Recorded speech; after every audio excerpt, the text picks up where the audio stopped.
Olá, eu sou Maria Raíssa, sou nutricionista, especialista em nutrição clínica e mestre em ciências da nutrição. E hoje nós vamos dar início à nossa aula falando sobre terapia dialítica. Mas antes de a gente iniciar falando propriamente dito desse tipo de tratamento, é importante que a gente relembre quais são as principais funções dos rins, quais são os principais fatores de risco para o desenvolvimento da doença renal, bem como quais são as principais alterações metabólicas que ocorrem com esses pacientes, para que de fato a gente consiga elucidar de uma forma mais minuciosa como ocorre esse tipo de terapia. Então, os rins são responsáveis por diversas funções do nosso organismo, onde a gente pode citar algumas, como remover resíduos e toxinas do nosso corpo, equilibrar os fluidos corporais, principalmente através da produção da urina, onde vai ser o meio onde a gente vai conseguir, de uma forma mais sucinta, fazer o equilíbrio desses fluidos corporais. Os rins também são responsáveis pela regulação da nossa pressão arterial, através da liberação de alguns hormônios, como a gente pode relembrar do sistema renina, angiotensina, aldosterona, que ocorre sobretudo através de hormônios que são liberados pelos rins. Os rins também vão produzir a formativa da vitamina D. A nossa vitamina D, para que ela esteja na sua formativa, ela vai precisar sofrer dois processos de hidroxilação. A primeira hidroxilação dessa vitamina D, ela vai ocorrer no fígado e a segunda hidroxilação vai ocorrer nos rins. Portanto, pacientes que apresentam lesão renal, alguma redução na sua função renal, seja em terapia dialítica ou não, são candidatos a apresentarem deficiência de vitamina D. Além disso, os rins também produzem hormônios, que é chamado de eritropoetina, que a gente vai falar um pouco mais na frente, que é um hormônio responsável pela produção dos nossos glóbulos vermelhos. Dessa forma, esses pacientes, sejam pacientes em hemodiálise ou não, também são pacientes que estão mais suscetíveis a desenvolverem uma anemia, do tipo anemia por doença crônica, que não é necessariamente pela deficiência de algum nutriente, mas sim porque o paciente apresenta alguma doença que está induzindo esse quadro de anemia, como é o caso aqui da doença renal, onde há a falta desse hormônio, da eritropoetina, que vai causar esse quadro de anemia. Com relação aos principais fatores de risco, a idade avançada está associada ao maior risco de desenvolvimento da doença renal, bem como o tabagismo, a obesidade, a história familiar de doença renal, doenças infecciosas, consumo inadequado de medicamentos, principalmente porque os medicamentos que a gente faz o consumo, eles vão ser excretados via renal. Então, o uso indiscriminado de medicamentos, sobretudo em alta quantidade, pode sim causar uma lesão renal. Porém, os maiores fatores de risco atualmente para o desenvolvimento dessa doença renal continuam sendo diabetes e hipertensão, certo? São as principais comorbidades e fatores de riscos que estão associados com o desenvolvimento da doença renal. Então, essas alterações, elas podem causar um dano persistente na estrutura ou na função renal, ou em ambas, certo? Que vai implicar em diversos fatores negativos para a saúde desse indivíduo. Então, para definir, para dar um diagnóstico de doença renal crônica para um paciente, é importante fazer a avaliação de três componentes. Primeiro, o componente funcional, então a gente vai avaliar a funcionalidade desses rins, e aí essa funcionalidade ela vai ser avaliada através da taxa de filtração glomerular. Também é importante avaliar o componente anatômico e estrutural, certo? Através da avaliação de marcadores de dano renal e também o componente temporal, porque para se dar um diagnóstico de uma doença crônica, de uma doença renal crônica, é importante que a gente observe há quanto tempo que esse paciente ele está apresentando essa alteração funcional. Então, são considerados pacientes renais crônicos Pacientes que apresentem, por um período maior que 3 meses, uma taxa de filtração glomerular menor que 60, certo? Ou aqueles pacientes que apresentam taxa de filtração glomerular maior que 60, associado com alguma evidência de lesão estrutural, ou seja, hematúria, presença de sangue na urina, microalbuminúria, então aquele paciente que está perdendo albumina pela urina, que normalmente ele se queixa da urina bastante espumosa, proteinúria, presença de cistos, de tumores. Então, para se dar um diagnóstico de doença renal, é importante que sejam obedecidos esses critérios. Então, a taxa de filtração glomerular ele é um cálculo que vai levar em consideração a idade, o peso do paciente e as concentrações séricas de creatinina, que são marcadores de função renal. Então, a partir do momento que a gente consegue fazer o cálculo dessa taxa de filtração glomerular e consegue identificar o valor dessa taxa de filtração glomerular, a gente consegue estratificar o nível, o grau ou o estágio da doença renal. Então, a doença renal apresenta os 5 estágios, do estágio 1 ao estágio 5, tá certo? Então, o estágio 0 aqui é aquele paciente que ele não apresenta doença renal, tá certo? E aqui a gente dá um destaque ao estágio 5 da doença renal crônica, que são aqueles pacientes que apresentam taxa de filtração glomerular menor que 15. Então, esses pacientes são considerados pacientes em insuficiência renal terminal, que normalmente eles já estão em terapia dialítica, seja hemodiálise ou seja diálise peritoneal, que são as modalidades que atualmente são feitas em maior frequência. O tratamento da doença renal pode ser dividido em 2 tipos de tratamento. A fase não dialítica, que compreende aquele paciente em tratamento conservador, ou seja, aquele paciente que ele não está em hemodiálise. Ele está fazendo uma terapia, um tratamento conservador, utilizando medicamento, utilizando a dietoterapia a seu favor, fazendo controle de glicemia, de pressão arterial, mas ele ainda não necessita de hemodiálise. E temos o paciente também em fase dialítica, certo? Que pode ser tanto a hemodiálise quanto a diálise peritoneal. São as duas principais modalidades de terapia dialítica, hemodiálise e diálise peritoneal. Além disso, existe um outro tipo de tratamento, que seria o transplante renal, certo? A maioria dos pacientes em hemodiálise ou diálise peritoneal, eles estão na fila de espera aguardando, de fato, o transplante renal. Então, qual seria a diferença básica entre a hemodiálise e a diálise peritoneal? Em ambas, vai ocorrer um processo de filtração desse sangue, onde vão ser retirados os compostos tóxicos em excesso. Então, tanto a diálise quanto a diálise peritoneal, ocorre o processo de transferência de massa entre o sangue e o líquido da hemodiálise. Normalmente, a hemodiálise ocorre através de um filtro sintético, tá certo? E aí o paciente ele precisa se direcionar ao centro de hemodiálise, ele vai fazer essa hemodiálise 3 vezes na semana, enquanto a diálise peritoneal, o filtro vai ser o próprio peritônio do paciente, tá certo? Enquanto aqui na hemodiálise o paciente ele faz o tratamento através de uma fístula ou de um catéter, na diálise peritoneal, o filtro vai ser o próprio peritônio. E, normalmente, essa diálise peritoneal é feita domiciliar. Então, ou seja, o paciente ele fica em casa. Outras diferenças que é importante que a gente destaque com relação à diálise peritoneal e à hemodiálise. Com relação à frequência, a hemodiálise vai ocorrer aproximadamente de 3 a 4 vezes por semana, vai depender muito de cada paciente, mas normalmente a hemodiálise é feita em dias alternados, enquanto a diálise peritoneal é feita domiciliar e diariamente. Então, todos os dias o paciente vai fazer a diálise peritoneal em casa.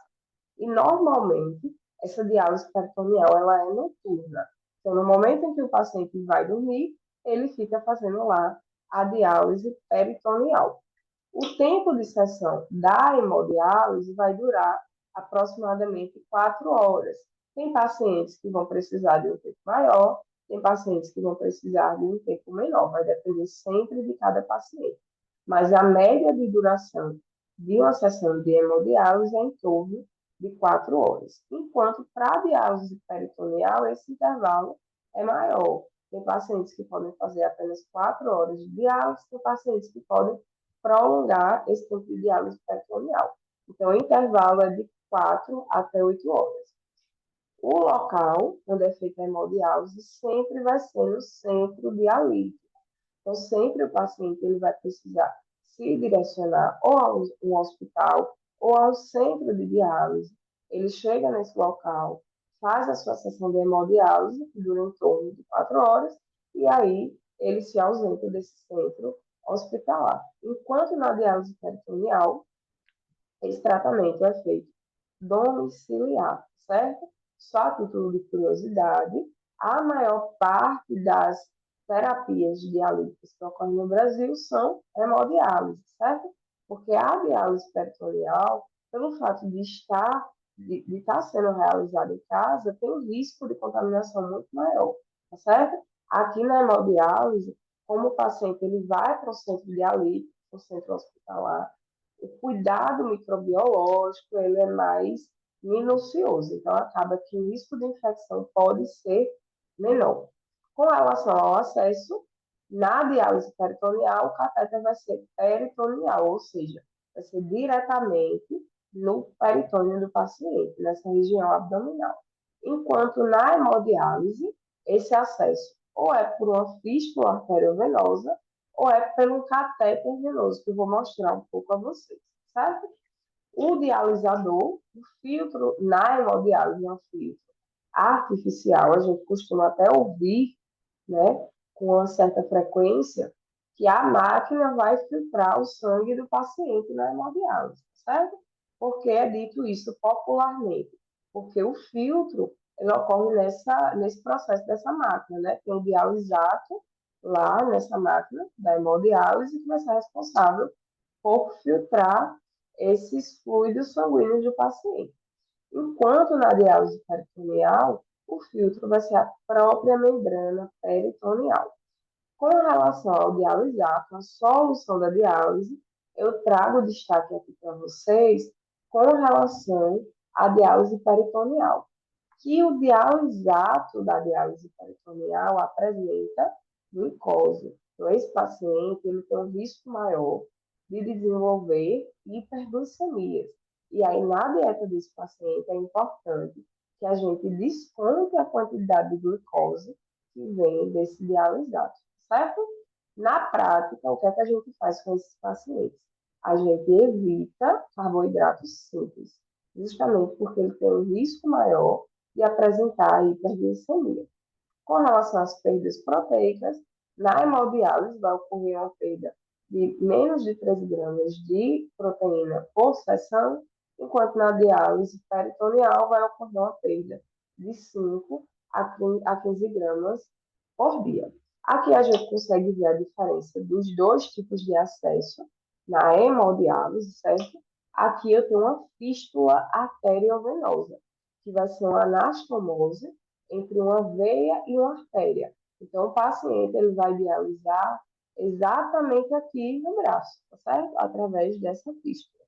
Existem alguns outros pacientes na hemodiálise ainda que vão dialisar por um catéter ou jugular ou na subclávia, certo? Normalmente, quando o paciente descobre a doença renal, é colocado um catéter para que ele possa conseguir fazer a hemodiálise até ele conseguir fazer a fístula arteriovenosa.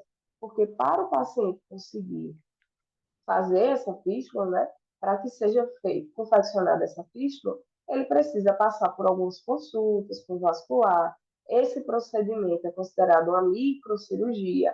Então, o que ocorre normalmente é que quando o paciente ele descobre a doença renal crônica, que ele precisa fazer uma hemodiálise com certa urgência, é colocado um catéter até o momento em que ele conseguir dialisar pela fístula, tá certo? Então, a fístula arteriovenosa vai ser mais segura para o paciente, porque vai apresentar um risco infeccioso menor quando comparado ao catéter. Aqui só para a gente ilustrar e trazer um pouco para nossa realidade, para o nosso entendimento, como seria o processo de hemodiálise, tá certo?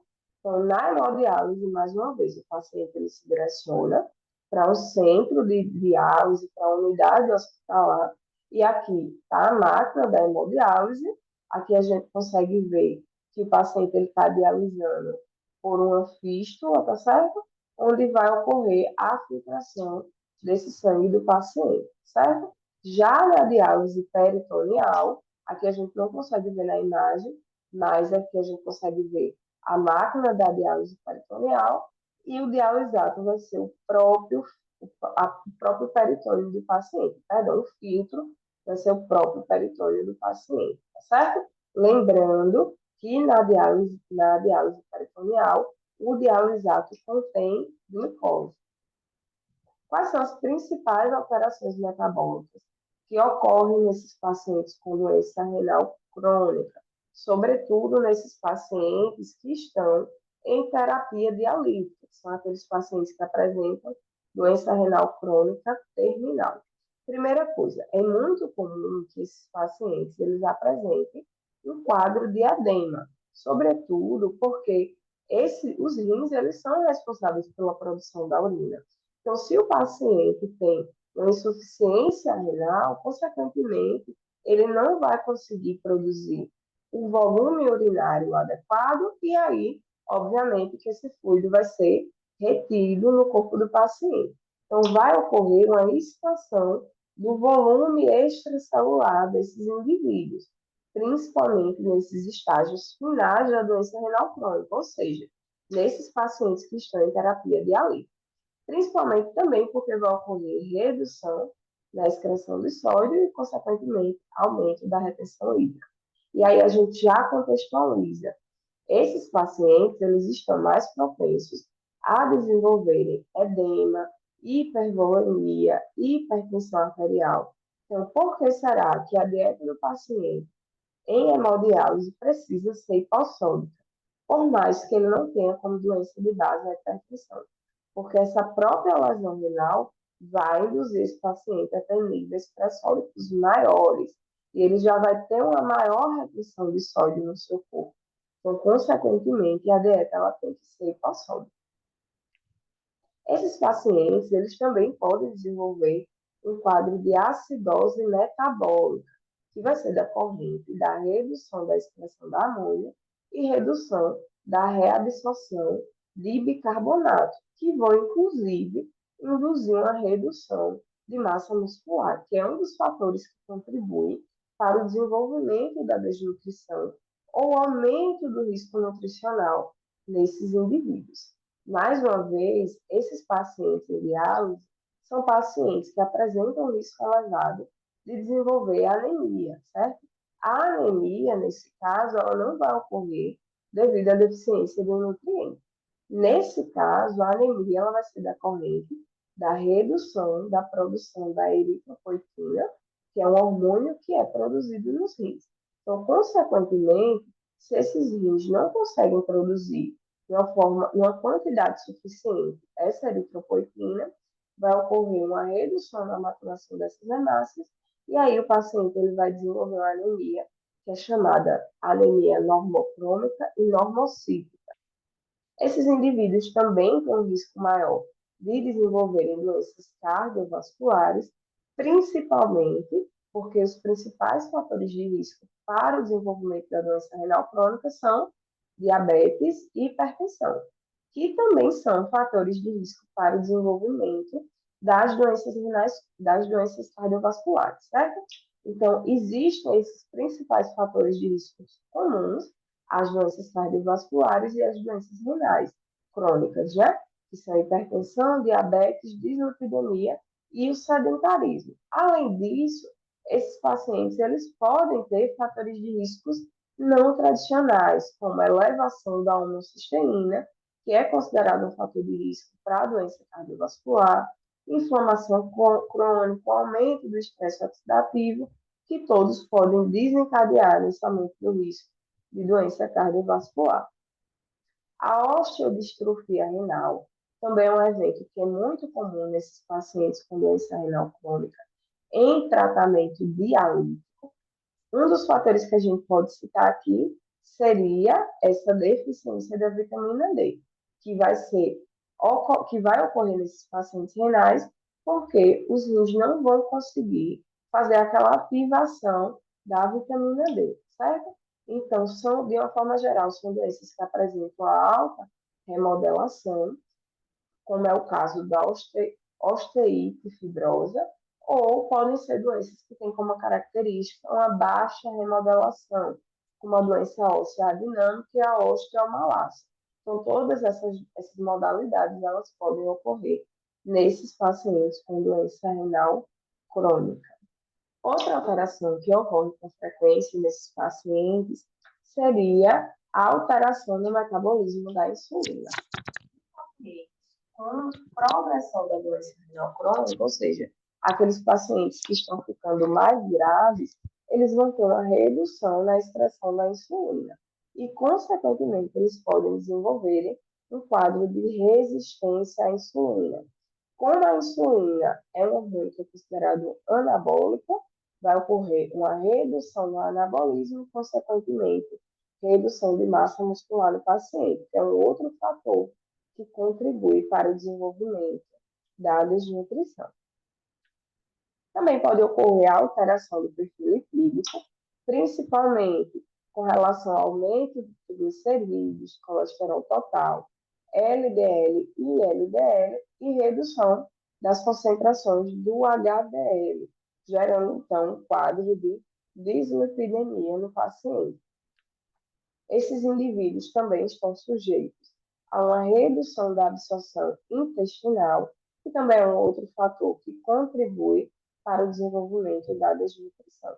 Então, em estágios mais avançados, é comum que o paciente ele apresente anorexia, que aqui a gente entende como redução da ingestão alimentar, certo? Redução do apetite, náuseas, vômitos, consequentemente, ele vai reduzir o consumo de proteína que podem corroborar com esse aumento de risco nutricional.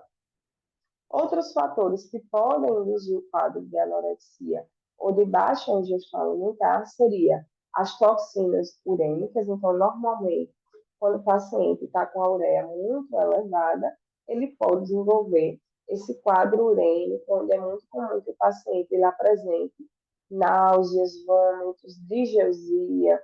Também é comum o paciente apresentar distensão abdominal, a depressão e ansiedade, que são eventos muito comuns nesses pacientes. Eles contribuem bastante também para a baixa ingestão alimentar, sobretudo porque para a maioria dos pacientes a qualidade de vida fica mais prejudicada. Então, consequentemente, isso também interfere na ingestão alimentar.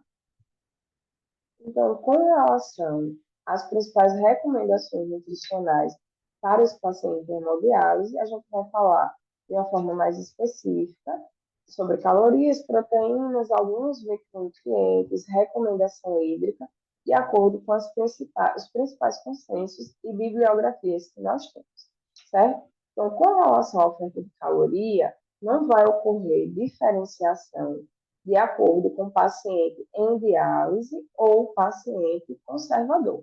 Então, para ambos os pacientes, a recomendação calórica é a mesma, certo? Segundo a referência de Kupari, para pacientes maiores de 60 anos, a recomendação ela é mais hipercalórica, de 30 a 35, para indivíduos menores de 60 anos, 35 calorias também, certo? Carboidratos de 50 a 60%, lipídios de 25 a 35%. Então, essa recomendação ela é válida tanto para paciente hemodiálise quanto para paciente conservador, certo? Segundo o CADOC, para esses pacientes, né, a gente entende aqui doença renal crônica em estágio 5, como esses pacientes em hemodiálise.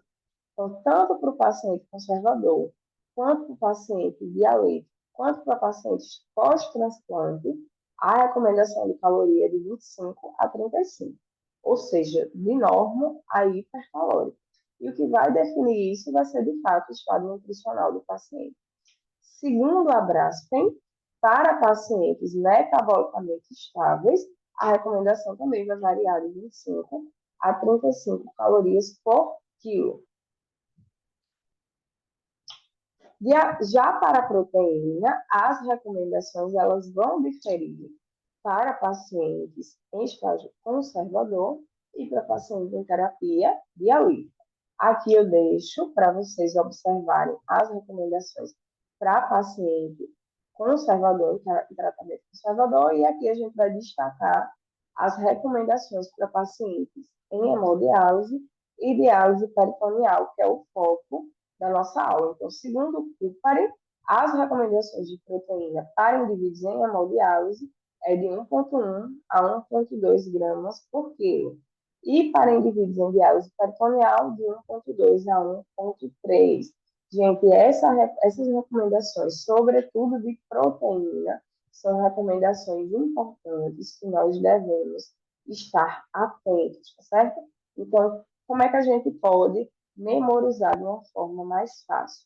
Indivíduos em tratamento conservador, como a gente pode ver aqui, a dieta tende a ser norma a hipocalórica, a hipoproteica, certo? Enquanto o paciente em tratamento dialítico, a dieta ela tende a ser um pouco hiperproteica, levemente hiperproteica, certo? Com esses valores, a gente precisa fazer um esforço para fixar. Já segundo o CADOC, para pacientes em diálise peritoneal ou hemodiálise, se eles forem estáveis, a recomendação é de 1 a 1,2, ou seja, de normal a hiperproteico. E para pacientes diabéticos em terapia dialítica, essa recomendação também é a mesma, mas pode ocorrer aumento em casos de disglicemia, ou sobretudo naquele paciente em hemodiálise, que ele sempre apresenta um quadro de hiperglicemia, a gente pode aumentar essas ofertas de proteína. Já para a Braskem, essa recomendação é de 1,2 gramas por quilo, certo? Com relação ao potássio, que é um micronutriente que a gente precisa estar muito atento quando a gente fala de paciente em hemodiálise, as recomendações são de 5 a 5,5 miliequivalentes. Esse quadro de hiperpotassemia, ele pode aumentar consideravelmente a mortalidade do paciente, certo? Sobretudo porque aumenta o risco do paciente desenvolver arritmias cardíacas. E aí existem fatores dietéticos que contribuem para esse quadro de hiperpotassemia, como é o caso do aumento do consumo do potássio, mas também tem fatores que são considerados não dietéticos. E aquilo que a gente pode destacar seria o quadro de constipação, certo? Então, a constipação vai fazer com que os níveis de potássio do paciente aumentem, porque quando as fezes elas ficam acumuladas no intestino do paciente, consequentemente vai ocorrer um aumento de absorção desse potássio. Então, é importante que o paciente ele não fique constipado, certo? Então, a constipação é um fator de risco não dietético para o desenvolvimento da hiperpotassemia. Quais são as principais recomendações para esses pacientes com relação ao potássio? Então, preferir frutas e hortaliças que são pobres em potássio. Então, é importante que vocês deem uma olhada quais são esses alimentos que são considerados ricos em potássio, pobres em potássio, tá certo? Porque a maioria dos concursos em nutrição clínica e residência, eles sempre colocam questões relacionando esse consumo alimentar.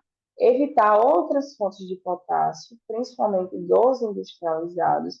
Se a gente fizer uma análise, os alimentos industrializados, eles apresentam uma alta concentração de potássio, certo? Estimular a cocção dos alimentos em água para reduzir o potássio. Então, para esses pacientes em hemodiálise, em quadro de hiperpotassemia, é recomendado que ele faça o cozimento desses legumes e desses alimentos que são ricos em potássio e que eles façam o descarte dessa água.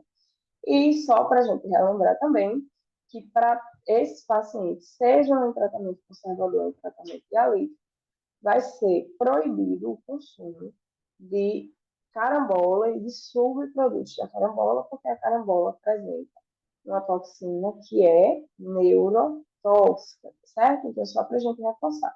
A toxina presente na carambola, ela é considerada neurotóxica e não nefrotóxica. Mas por que será, então, que o paciente renal ele não pode fazer consumo?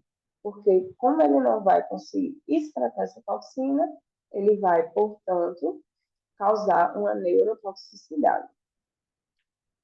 Aqui, para vocês olharem quais são os alimentos que são considerados ricos e pobres em potássio, aqui tem a quantidade em 100 gramas, que são os alimentos que são ricos em potássio, e aqui são os alimentos que são considerados pobres em potássio, certo?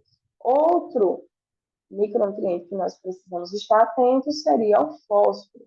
Esses indivíduos, eles também têm o risco de desenvolverem um quadro de hiperfosfatemia. E aí, o fósforo, ele sempre vai estar relacionado com alimentos de origem animal, principalmente as proteínas, certo? Nós temos basicamente dois tipos de fósforo. Nós temos o fósforo orgânico e o fósforo inorgânico. O fósforo orgânico a gente vai obter através dos alimentos naturais, enquanto o fósforo inorgânico a gente vai obter através dos alimentos industrializados, certo? Então, em ambos, vai ser necessário uma redução do consumo.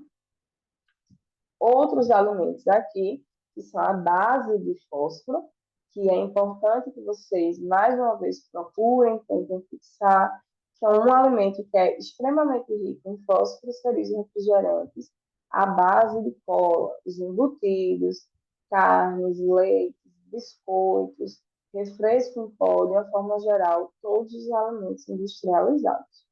O sódio também é outro micronutriente que nós devemos estar atentos, conforme eu tinha dito para vocês, apesar do indivíduo ele não apresentar como doença de base a hipertensão, ele vai precisar fazer restrição do consumo de sódio. Então, é necessário evitar a adição de sal e também o paciente ele não pode utilizar os sais à base de potássio. Então, sais light, certo? Porque o paciente ele também vai precisar fazer restrição de potássio. O paciente ele pode substituir esse sal por temperos naturais e ele deve também evitar embutidos e enlatados. Aqui está as principais recomendações desses micronutrientes de acordo com o tipo de tratamento do paciente. Então, se é um paciente em tratamento conservador, em hemodiálise ou em diálise peritoneal. Aqui eu gostaria de destacar para vocês a recomendação hídrica, certo? Para paciente em tratamento conservador, não existe, de uma forma geral, restrição hídrica. Óbvio que cada paciente vai ter sua individualidade, mas, de uma forma geral, pacientes em tratamento conservador não precisam de restrição hídrica. Já os pacientes em hemodiálise, existe uma recomendação hídrica específica, que aqui a gente precisa estar atento, de 500 a 1.000 ml, mais o volume urinário nas 24 horas. Então, se tem um paciente em hemodiálise que, por exemplo, ele urina 300 ml em 24 horas, qual seria a recomendação hídrica para ele, certo? A recomendação é de 500 a 1.000 ml mais o volume urinário. Então, para esse paciente que urina 300 ml em 24 horas, a recomendação hídrica seria de 800 ml até 1.300 ml por dia, certo?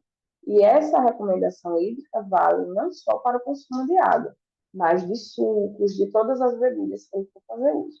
Já para a diálise peritoneal, a recomendação hídrica vai ser individual, certo? Não existe uma fórmula específica, como a gente observa, para a hemodiálise. Trago também para vocês outras recomendações de Paddock, tá certo? Onde ele orienta a suplementação de micronutrientes apenas se ocorrer deficiência. Se o paciente tiver hipovitaminose, deve ser feita a suplementação de 90 mg ao dia para homens e 75 miligramas ao dia para mulheres, tanto para indivíduos em terapia dialítica quanto para indivíduos conservadores. E aqui a gente vai destacar as recomendações de ômega 3 do CADOC, certo?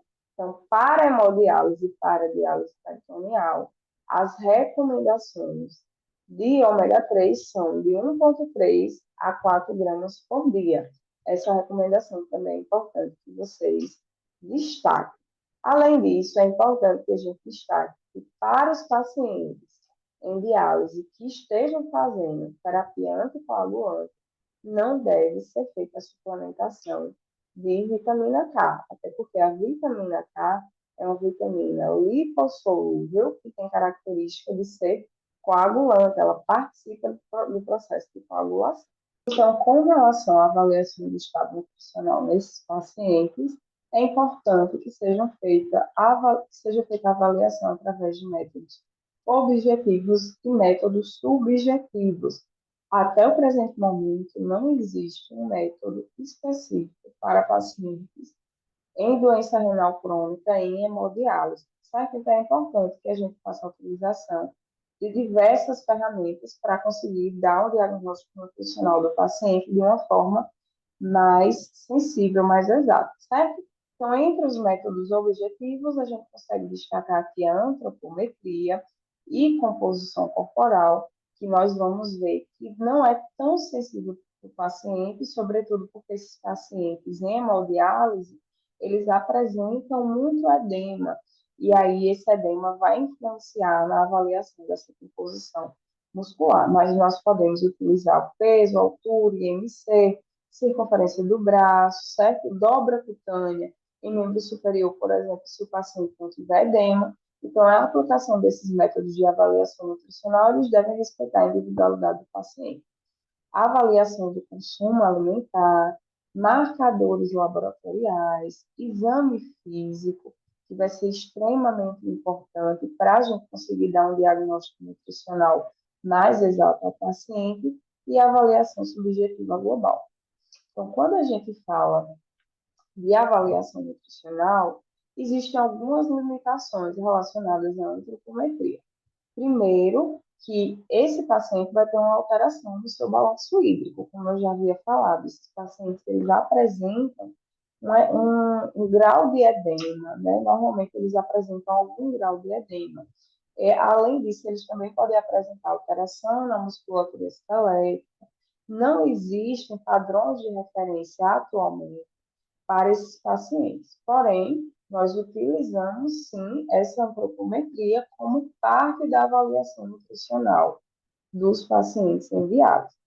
Uma coisa que é extremamente importante quando a gente fala de avaliação nutricional no paciente dialítico é a definição do que é peso seco, certo? Então, o peso seco, que a gente já ouviu falar como peso livre de edema, na hemodiálise é um dos marcadores que são utilizados para o acompanhamento do paciente. Então, o peso seco vai ser o menor peso tolerado após a hemodiálise, que vai ser alcançado por meio de uma mudança que vai ser gradual. Então, a definição desse peso seco sempre vai ser a partir do médico. Então, diferentemente de quando a gente vem a avaliação nutricional, que a gente consegue identificar o peso seco do indivíduo fazendo descontos, não é isso? Então, por exemplo, existem tabelas que indicam que se o paciente tem edema no tornozelo, a gente vai descontar de 1 a 2 quilos do seu peso. Em hemodiálise, esse peso seco, ele é definido com base nos sinais e sintomas de hipo ou de hipervolemia, certo? Todo paciente em hemodiálise, ele vai se pesar antes da sessão da hemodiálise e após a sessão da hemodiálise. Ele precisa estar próximo ao peso seco dele, certo? Então, se o paciente, por exemplo, está em um quadro de hipovolemia, normalmente ele vai ter sintomas como hipotensão, tontura, cãibra, náuseas e vômitos. E se ele está no quadro de hipervolemia, ele vai ter sintomas como hipertensão, edema nasal, congestão, edema pulmonar. Existe uma referência que é importante que a gente saiba, e que a gente tem que fixar esses valores de ganho de peso interdialítico. O que seria o ganho de peso interdialítico? Seria a quantidade de peso que o indivíduo ganhou entre uma sessão e outra de hemodiálise, certo? Então, como é que a gente calcula esse ganho de peso interdialítico? Seria o peso pré-hemodiálise atual menos o peso pós-hemodiálise da hemodiálise anterior, vezes 100, dividido pelo peso pós-hemodiálise anterior. Então, vamos imaginar que eu tenho um paciente que faz hemodiálise segunda, quarta e sexta, certo? Então, na segunda-feira, ele pesa antes de ir para a hemodiálise, antes de entrar na hemodiálise e assim que sai da hemodiálise. Isso ocorre no próprio centro da hemodiálise. Na quarta-feira, ele vai fazer a mesma coisa. Ele vai pesar antes de hemodiálise e ele vai se pesar depois de hemodiálise. Então, o ganho de peso interdialítico vai levar em consideração o peso que o paciente saiu da hemodiálise no dia da segunda-feira e o peso que ele chegou no dia da quarta-feira, certo? Então, no exemplo que eu dei, esse peso pré-hemodiálise atual seria o peso pré-dialítico da quarta-feira, certo? Que seria o dia que a gente está levando em consideração. O peso pós-hemodiálise anterior seria o dia da segunda-feira, onde ele saiu da hemodiálise, certo? E aí, qual deve ser a recomendação desse ganho de peso interdialítico? De 2 a 2,5%, certo? O paciente ele não pode ultrapassar de 4 a 4,5%, porque quer dizer que ele está com excesso de líquido, ele está no quadro de hipervolemia. Por outro lado, para a gente identificar o quadro de sobrepeso e de obesidade, a gente vai precisar, mais uma vez, utilizar todos os parâmetros de avaliação nutricional, certo? O sobrepeso e a obesidade em pacientes que fazem hemodiálise é considerado um indicador de baixa mortalidade. O que quer dizer isso? Que se eu for comparar um paciente desnutrido com um paciente com sobrepeso e obesidade, considerando que é um paciente doente renal crônico em hemodiálise, o paciente em desnutrição ele tem um risco de mortalidade maior. Por isso que na hemodiálise, o sobrepeso e a obesidade são considerados indicador de baixa mortalidade, certo? A gente já viu também que o ganho de peso interdialítico ele não deve ultrapassar de 4 a 4,5%, certo? Por outro lado, quando esse ganho de peso interdialítico é menor que 2, vai indicar uma baixa ingestão alimentar e uma maior mortalidade para esses pacientes. Então, estejam atentos a essa definição de peso seco, de ganho de peso interdialítico. O que é o ganho de peso interdialítico? No caso, é o ganho de peso entre uma sessão e outra de hemodiálise, certo? Mais uma vez, se eu tenho um paciente que faz hemodiálise segunda, quarta e sexta, onde é que eu vou avaliar, por exemplo, o ganho de peso interdialítico? Seria a diferença de peso dele quando ele sai da sessão da segunda-feira e quando ele chega na sessão da quarta-feira, certo? É a diferença de peso entre uma sessão e outra de hemodiálise. Outro método que pode ser utilizado para avaliação do estado nutricional nesses pacientes é a avaliação da força muscular, certo? Que a gente utiliza através da força de tensão palmar, através desse aparelho, o dinamômetro, ou através também dessa força de tensão de pinça. São dois métodos que a gente consegue fazer a avaliação da força muscular desses pacientes. Então, vamos agora praticar algumas questões. Mais uma vez, vocês vão ter acesso ao resumo, que vão conter outras questões, certo? Então, vamos lá. Prova da Prefeitura de Santarém, certo? A doença renal crônica é uma síndrome clínica caracterizada por perda lenta, progressiva e reversível das funções renais. Causa distúrbios na absorção, na excreção e no metabolismo. Sobre as alterações que podem ocorrer na doença renal crônica, é incorreto afirmar que, no tratamento pré-dialítico, a restrição proteica leva a um aumento da ingestão de fósforo e cálcio, não precisando de suplementação, certo? Quando a gente fala do tratamento pré-dialítico, a gente está falando daquele paciente renal conservador, não é isso? A restrição proteica leva ao aumento da ingestão de fósforo. Lembra que eu falei para vocês que o fósforo vai estar associado com a ingestão de proteína, sobretudo de proteína de origem animal. Então, daqui a gente já consegue observar que essa alternativa estaria incorreta, mas vamos avaliar as outras alternativas, certo? A anemia é frequente em pacientes renais crônicos e pode ser causada pela insuficiência dos rins em produzir a eritropoetina. Então, essa afirmação estaria correta, como a gente viu anteriormente. A dislipidemia, presente em pacientes com disfunção renal, é de origem multifatorial, podendo estar diretamente relacionada com a uremia. E também está correto, como a gente viu. Esses pacientes, eles podem ter aumento de triglicerídeos, LDL, aumento de colesterol total, redução do HDL, configurando um quadro de dislipidemia.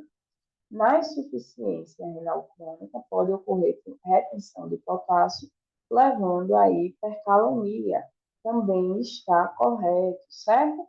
Lembrando mais uma vez que quando eu tenho aumento de potássio, o nome desse quadro é chamado hipercalemia. Quando eu tenho aumento de cálcio, é chamado de hipercalcemia, certo?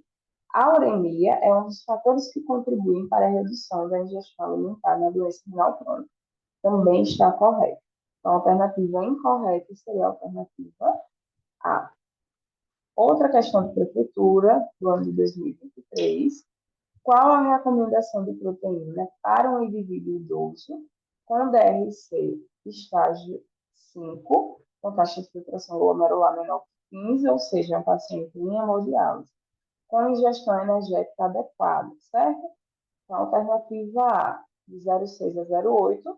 Aqui a gente já consegue descartar, por quê? Lembra que eu falei para vocês que na hemodiálise a dieta ela tende a ser hiperproteica. Aqui seria uma oferta hipoproteica. Então, essa seria a recomendação para um paciente renal conservador.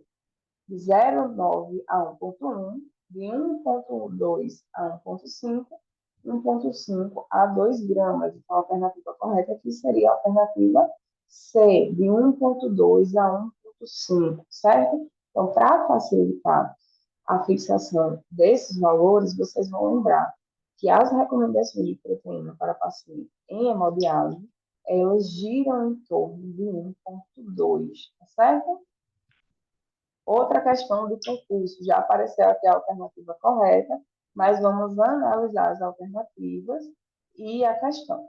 Então, um paciente do sexo masculino, 20 anos, foi recentemente diagnosticado com insuficiência renal crônica, porém já em fase terminal, com taxa de filtração glomerular inferior a 15, ou seja, paciente em estágio final, terminal de doença renal, dando início à terapia de hemodiálise. Nessa situação, o paciente precisa de um tratamento nutricional específico. Quantas recomendações para o manejo nutricional nessa fase da doença assinala a alternativa correta, certo? A ingestão proteica deve ser inferior a 1 grama por quilo? Não, certo? Mais uma vez, a quantidade, a recomendação de proteína tende a ser hiperproteica. A ingestão hídrica de 20 ml por quilo, não, tá certo? Para paciente hemodiálise, a recomendação é de 500 a 1000 ml mais a diurese de 24 horas. Ingestão energética de 35 calorias por quilo, correto. Então, a maioria das recomendações, como a gente já viu, tanto o Cupari quanto o Cadoc, quanto a Brasco, elas vão girar em torno de 35, certo? Cadoc e Brasco recomendam de 25 a 35. Já Cupari vai ser de 30 a 35. Ingestão elevada de potássio para reposição das perdas com diuréticos, incorreto. Mais uma vez, o paciente em diálise ele tende a ter acúmulo de potássio no corpo, então, consequentemente, ele precisa fazer restrição dietética de potássio. Outra questão, para adultos com doença renal crônica em estágio 5 em hemodiálise ou diálise peritoneal, a recomendação proteica é de 1,2, como a gente já viu. Recomendação de proteína para paciente dialítico tende a estar próximo ao português.